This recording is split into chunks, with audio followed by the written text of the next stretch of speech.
Siempre habla para ustedes el hermano Alexander Castellanos desde la Iglesia de Cristo en Ciudad Berlioz, República de El Salvador. Recuerden pues que estamos estudiando el capítulo 23 de Génesis y ahora vamos a ver la cuarta lección, será la última de este capítulo 23. Como siempre pido que me acompañen en oración.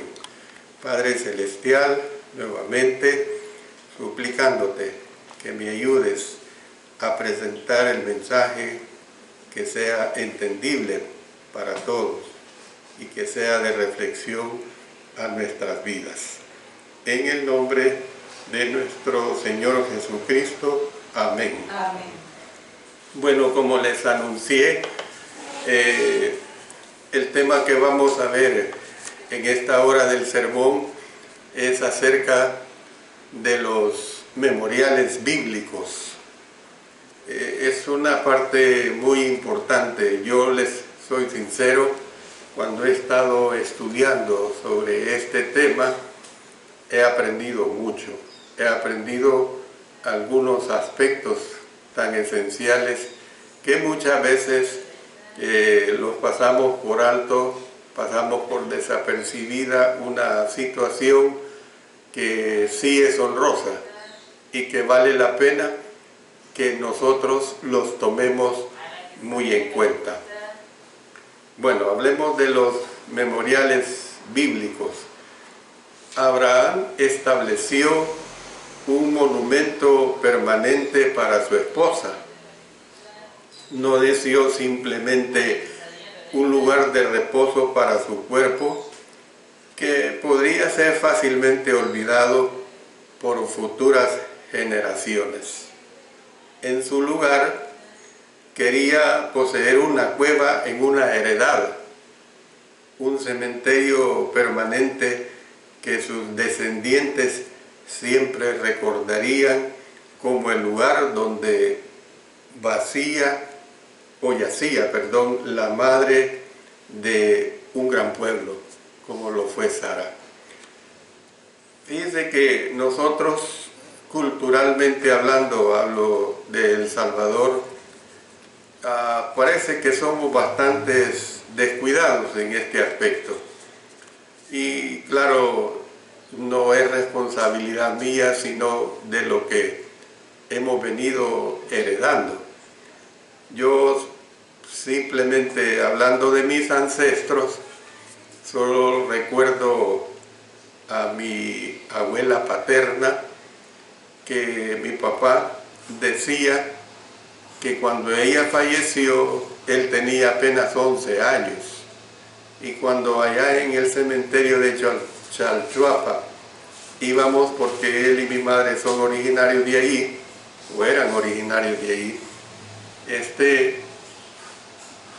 cuando íbamos al cementerio general de Chalchuapa, él nos enseñaba dónde estaba enterrada su madre.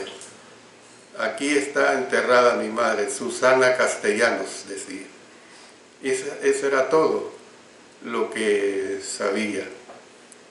Él no se crió con su padre, lamentablemente fue de esos hombres irresponsables. Sí conocí la tumba de mis abuelos maternos y evidentemente asistí a sus funerales. Bueno, ¿por qué estoy diciendo esto, hermanos? Hablando de estos memoriales bíblicos. Un aspecto importante de la fe bíblica implica memoriales a personas a las que Dios bendijo y que Dios utilizó en la historia para llevar a cabo sus propósitos. Mire, ahí tenemos el caso del capítulo 11 de Hebreos. Todo el capítulo 11 es un memorial a personajes si no me equivoco, Noé, y ahí pasa Abraham, y ahí va sucesivamente, toma en cuenta a Jacob. y lo recuerda pues como memoriales. Cuando miran atrás a los grandes acontecimientos salvadores de Dios, los creyentes deben alentarse a recordar y a comprometerse nuevamente a la fe de nuestros antepasados físicos y espirituales. Yo quiero decir lo siguiente, que no hay nada malo con tener una sepultura en el cementerio con una lápida para identificar el sitio donde está enterrado el cuerpo de un ser querido. No hay nada malo en eso. Es una manera, pues, de honrar a los que nos amaron en vida, pero que se han ido antes que nosotros. Nos recuerda de quiénes somos nosotros, de dónde venimos y hacia dónde vamos, porque la realidad de la muerte es una realidad, como lo vimos en la anterior lección. Es especialmente cierto si el fallecido era un hijo fiel de Dios, como Sara, porque nos alienta y nos da sentido y propósito a nuestras vidas. Fíjense bien lo que estoy diciendo en relación a los memoriales bíblicos. Yo no estoy poniendo en el cielo a nadie. Eso le corresponde a Dios en el día de su juicio final, ponerlo a Dios, ponerlo en el cielo o ponerle en el infierno, de acuerdo a lo que hizo en vida. Estoy hablando de lo que es el hacer memoria de una persona que en vida tuvimos su cariño, tuvimos su amor. Esa es la realidad. Por supuesto que evidentemente para nosotros los cristianos, las cristianas, el tener el recuerdo de una persona que en vida hizo la voluntad de Dios es lo más grandioso que puede haber para los seres que todavía quedan con vida. Los memoriales en la Biblia no eran exclusivamente para exaltar a las personas. Incluso los héroes de la fe que mencioné en Hebreos capítulo 11 pecaron y no hicieron la voluntad de Dios para sus vidas, algunos de ellos como debería haber sido. David, por ejemplo, se le ha identificado como el más grande santo y el más grande pecador de la Biblia. 73 salmos son atribuidos a él. Sin embargo, también lo son los pecados de adulterio y de homicidio. Yo siempre en mis clases les he dicho que la palabra de Dios es tan grandiosa, Dios es tan grande, que nunca se da a la tarea de ocultar los pecados de los grandes hombres y mujeres de Dios. David, pues, en sus salmos 32 y 51, él deja clara la situación pecaminosa en la cual él cayó. De todos los apóstoles, el apóstol Pablo a menudo se le señala como el que hizo más para difundir el evangelio que cualquiera de los demás, sobre todo la obra que hizo para con las naciones gentiles. Y puede ser que sea cierto. Sin embargo, su temperamento lo llevó a separarse de Bernabé, su antiguo compañero de trabajo, en lugar de compartir el segundo viaje misionero con Juan Marcos, que había vuelto de su primer viaje. La palabra de Dios lo deja bien claro, no lo oculta, hermanos.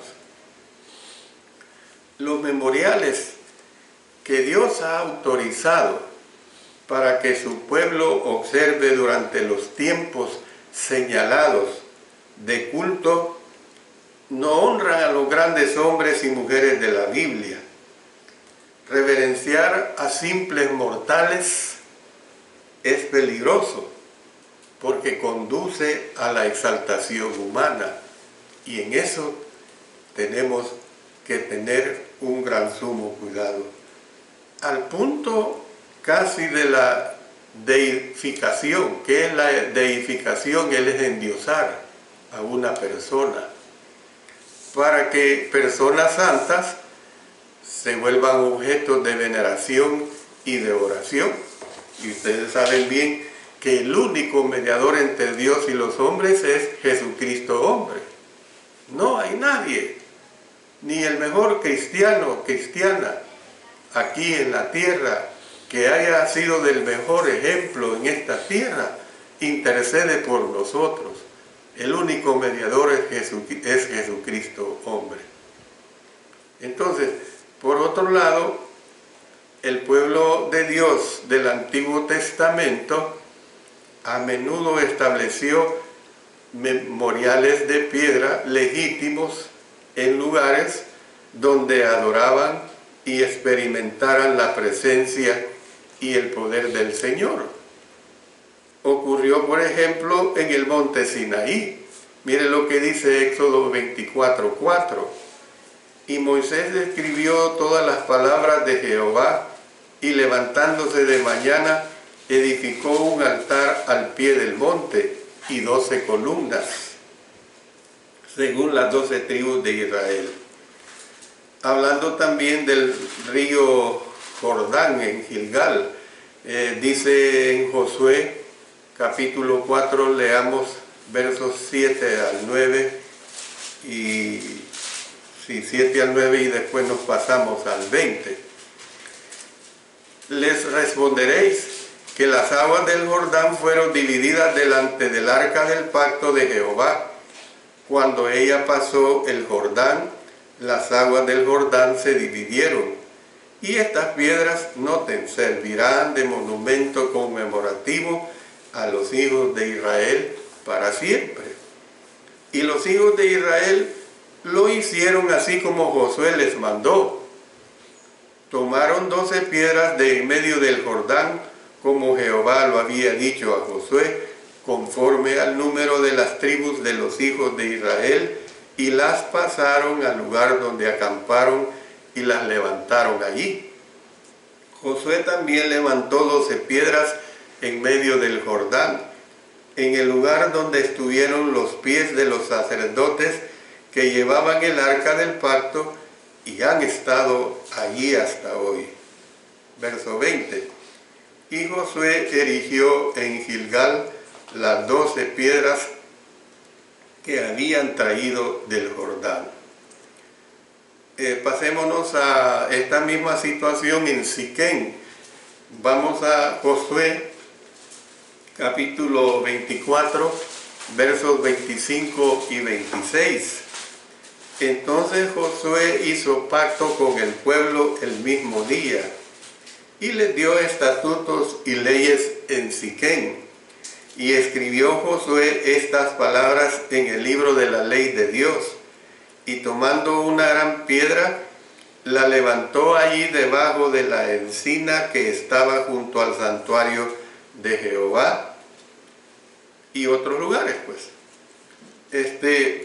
Bueno, incluso los monumentos de piedra en memoria de las maravillas de Dios tienden a perder importancia a medida que las futuras generaciones se alejan a puntos en el tiempo y en la distancia de los sitios donde se llevaron a cabo este tipo de eventos.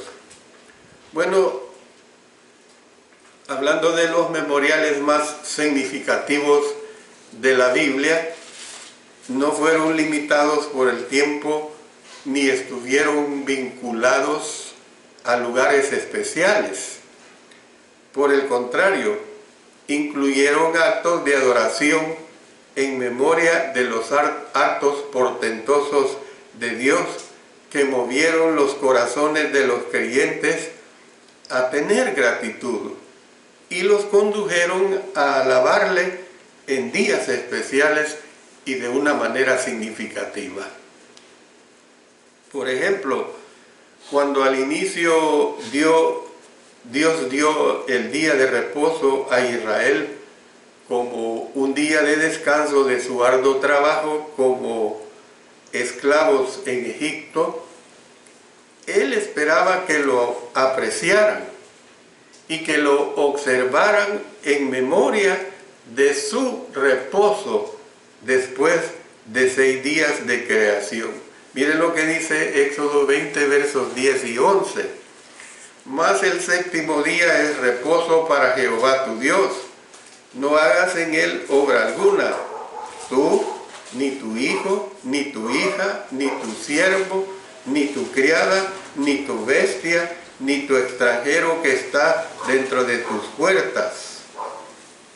Porque en 6 días hizo Jehová los cielos y la tierra, el mar, y todas las cosas que en ellos hay, y reposó en el séptimo día.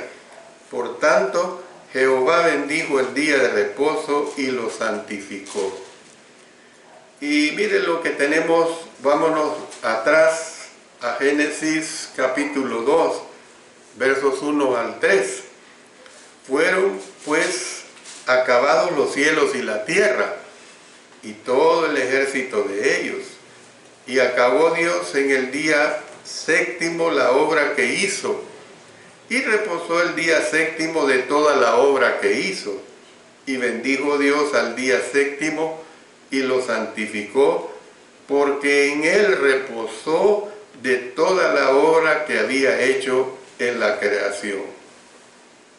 Vemos que después de casi 40 años de vagar por el desierto, Dios, por medio de Moisés, lo vinculó teológicamente a su salida de Egipto en el Éxodo, para que el pueblo lo observara precisamente en agradecimiento de lo que había hecho al redimirlos de la esclavitud de Egipto. Noten lo que nos presenta Deuteronomio capítulo 5, leamos los versos 12 al 15. Guardarás el día de reposo para santificarlo, como Jehová tu Dios te ha mandado. 6 días trabajarás y harás toda tu obra, mas el séptimo día es reposo a Jehová tu Dios. Ninguna obra harás tú, ni tu hijo, ni tu hija, ni tu siervo, ni tu sierva, ni tu buey, ni tu asno, ni ningún animal tuyo, ni el extranjero que está dentro de tus puertas, para que descanse tu siervo y tu sierva como tú. Acuérdate que fuiste siervo en tierra de Egipto, y que Jehová tu Dios te sacó de allá con mano fuerte y brazo extendido, por lo cual Jehová tu Dios te ha mandado que guardes el día de reposo. El significado más profundo de una celebración de tipo memorial se encuentra en la Pascua y en la posterior fiesta de los panes sin levadura de una semana de duración, y a ambas se les refirió simplemente como la Pascua en el siglo I. Cuando Moisés les instruyó a los israelitas en relación con la celebración de las Pascuas, dijo, miren lo que tenemos en Éxodo 13:3. Tened memoria de este día, en el cual habéis salido de Egipto, de la casa de servidumbre, pues Jehová os ha sacado de aquí con mano fuerte. Era algo grandioso para el pueblo judío el recordar esa salida de esa esclavitud de 430 años en el pueblo de Egipto o en la nación egipcia. Continuó pues con la siguiente advertencia. Noten más abajo el verso 8. Y lo contarás en aquel día a tu hijo, diciendo, se hace esto con motivo de lo que Jehová hizo conmigo cuando me sacó de Egipto. Entonces ellos lo tenían extremadamente grabado, el por qué tenían que celebrar esa Pascua. Israel no había de celebrar la Pascua como un simple evento que Jehová le había hecho acaecer a su pueblo en un pasado distante, o sea, como quien dice, un mero ritual. No, tenía que haber ese sentimiento en ellos, de ese recuerdo. Y es que, miren, estamos hablando de 4 siglos más 30 años. Es un largo periodo. En su lugar, el mandamiento fue personalizado y traído al presente. Desde hace más de 3 milenios, hermanos y hermanas, cada año durante la Pascua, los judíos han recitado este pasaje diciendo: y lo contarás en aquel día a tu hijo, diciendo: se hace esto con motivo de lo que Jehová hizo conmigo cuando me sacó de Egipto. Ya lo hemos leído en el verso 8 del capítulo 13 de Éxodo. Es una forma dinámica de conmemorar y de celebrar ese gran acontecimiento salvador. En esencia, cada generación está diciendo: la historia de Israel es mi historia. El Mishnah asevera: en cada generación todo hombre que tiene que considerarse a sí mismo como saliendo él mismo de Egipto. Ahora dirán, el hermano Alexander Castellanos está enseñando que tenemos que comportarnos exactamente como los judíos, ¿no? Estoy poniendo una ilustración de lo que fue y de lo que significaba la Pascua para ellos, y que no tenían que dejarlo de conmemorar. Veamos en unos momentos lo que nosotros tenemos que tomar en cuenta como cristianos, como hijos e hijas de Dios. En cierto sentido, los cristianos hacen lo mismo en la adoración, conmemorando la cruz de Cristo. Un antiguo himno pregunta una y otra vez de un modo lastimero: ¿estabas allí cuando crucificaron a mi Señor? Y yo digo que la respuesta es sí. En cierto sentido, todos estábamos ahí, porque su cruz era realmente nuestra cruz. Nosotros éramos los que merecían morir, pero Él tomó nuestro lugar. Mire lo que dice el apóstol Pedro en su primera carta, en el capítulo 2, verso 24. Quien llevó Él mismo nuestros pecados en su cuerpo sobre el madero, para que nosotros, estando muertos a los pecados, vivamos a la justicia, y por cuya herida fuisteis sanados. También en Juan 1:29 dice que Él es el Cordero de Dios que quita el pecado del mundo. Por eso el apóstol Pablo, noten que claro es esta situación, por eso hemos venido de ese memorial, ese recordatorio desde el tiempo de Abraham, desde esa Pascua de la salida de la nación judía de Egipto, hemos venido a nuestra era en el Señor, en Cristo Jesús. El apóstol Pablo pudo decirles a los corintios: nuestra Pascua, que es Cristo, ya fue sacrificada. 1 Corintios 5:7. Repito, nuestra Pascua, que es Cristo, ya fue sacrificada. A los Gálatas les afirmó en el capítulo 2, verso 20: con Cristo estoy juntamente crucificado, y ya no vivo yo, mas vive Cristo en mí, y lo que ahora vivo en la carne, lo vivo en la fe del Hijo de Dios, el cual me amó y se entregó a sí mismo por mí. El apóstol Pablo personalizó la crucifixión como hacen los judíos con la Pascua. Cada persona puede decir de Jesús, al igual que el apóstol, Él me amó y se entregó a sí mismo por mí, como lo hemos leído en Gálatas 2:20. El evento del pasado, la crucifixión de Cristo, es traído al presente, hermanos, y hecho personal. En lugar de una nota al pie de la historia, la muerte de nuestro Señor Jesucristo en la cruz hace 2000 años constituye un evento dinámico que se vuelve real y que convence de pecado a cada nueva generación que oye el Evangelio predicado. Por eso tenemos que ver que este memorial viviente penetra los corazones buenos y honestos y trae consigo la conversión cuando las personas son llevadas por el poder de Dios a la salvación. Miren lo que nos dice también el apóstol Pablo en Romanos 1, 15 y 16.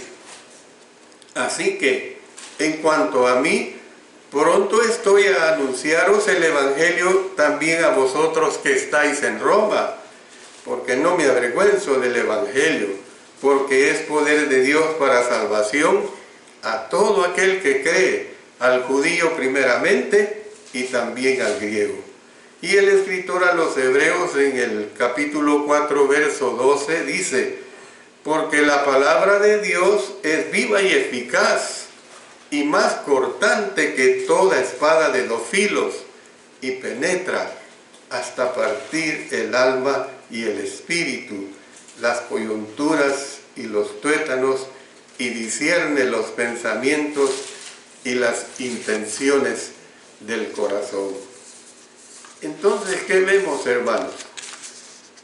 El apóstol Pablo describió la respuesta de fe de un pecador en el bautismo como un recordatorio vivo y personal en memoria, fíjese bien, en memoria, un memorial pues, de la muerte, sepultura y resurrección de Jesús. Percibió un sentido real en el que estamos unidos con Él. En la muerte, pues, cuando somos bautizados en Cristo Jesús. Miren lo que, les recuerdo lo que dice Romanos 6, 3 y 5. ¿O no sabéis que todos los que hemos sido bautizados en Cristo Jesús, hemos sido bautizados en su muerte?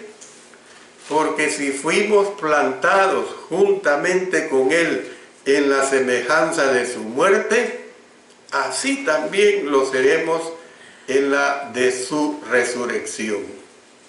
Entonces vemos que por la fe, pues, cada cristiano ha entrado en la muerte de Cristo para que el pasado se actualice en el presente. Podemos decir que la muerte de Jesús se convirtió en nuestra muerte. Debido pues a nuestra fe, Dios hizo que su resurrección se convirtiera en nuestra resurrección. No estábamos solamente sepultados juntamente con Él, también nos levantamos del agua del bautismo. Mire lo que dice en Romanos 6:4, dice: porque somos sepultados juntamente con Él para muerte por el bautismo, a fin de que como Cristo resucitó de los muertos por la gloria del Padre, así también nosotros andemos en vida nueva. Entonces, hermanos, el mismo principio es cierto en lo que respecta a la cena del Señor. Cuando yo termine mi mensaje, vamos a pasar como iglesia y como primer día de la semana vamos a pasar al memorial de la muerte, la sepultura pues y la resurrección de nuestro Señor Jesucristo. Entonces, el mismo principio es cierto en lo que respecta a la cena del Señor. Es un recordatorio vivo en memoria del cuerpo y la sangre de Jesús, que los cristianos de todos los lugares han de observar hasta el final de los tiempos. Usted recuerda que en el aposento alto el Señor tomó pan y dijo: este es mi cuerpo que por vosotros es dado, haced esto en memoria de mí. Lucas 22, 19.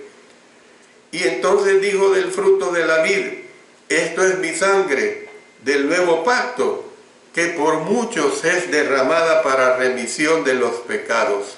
Mateo 26, 28. ¿Qué es lo que vemos?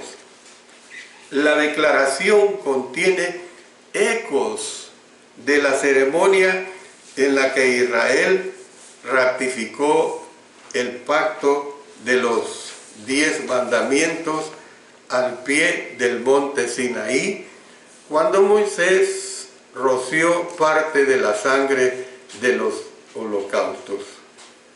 Los holocaustos eran sacrificios de expiación realizados para que el pueblo pudiera recibir el perdón de los pecados. ¿Ve? Esta es una realidad. Entonces, nosotros vemos que el Señor, remontándonos a Éxodo en el capítulo 24, versículo 8, dijo: he aquí la sangre del pacto que Jehová ha hecho con vosotros. Entonces, cuando los cristianos participan del pan y del fruto de la vid, la pasada ofrenda sacrificial del cuerpo de Jesús en la cruz y el derramamiento de su sangre para el perdón de los pecados son, hermanos, recreados en el presente. Ese es el memorial, un memorial bíblico, nada menos que del bello, hermoso, doliente sacrificio de nuestro Señor Jesucristo. Los acontecimientos pasados y presentes se unen con un evento futuro glorioso. El apóstol Pablo escribió, miren lo que dice en 1 Corintios 11, 26. Así pues, todas las veces que comiereis este pan y bebiereis esta copa, la muerte del Señor anunciáis hasta que Él venga. Entonces, podemos decir pues, en una forma dinámica, el pasado se hace presente en los corazones y en las vidas del pueblo de Dios, nos moldea y da forma para que nosotros podamos vivir con esperanza y con expectativa de la futura venida del Señor y nuestra resurrección precisamente a la vida eterna. Por eso yo quiero decirle a ustedes, mis estimados hermanos y hermanas, que este memorial bíblico, la Pascua, que ya fue sacrificada por nosotros, nuestro Señor Jesucristo, concluyendo con el memorial del recordatorio de muerte, sepultura y resurrección de nuestro Señor Jesucristo, es lo más grandioso que nosotros tenemos que hacer. No dejemos, hermanos, de hacer este memorial cada primer día de la semana.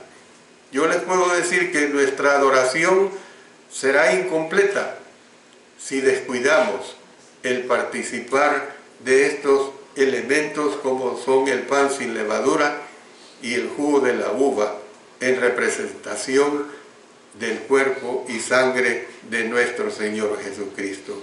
Hermanos, que Dios nos bendiga a ser hacedores de la divina palabra de nuestro Señor.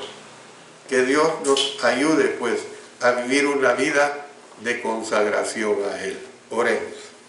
Padre Celestial, gracias por este memorial bíblico que a través de Abraham hasta llegar a nuestro Señor Jesucristo, lo entendemos perfectamente y que nunca descuidemos hacer este memorial que nos recuerda la entrega de la vida de nuestro Señor Jesucristo, pero que a la vez nuestro Señor venció la muerte, resucitó, volvió al cielo y de allí regresará para llevarnos.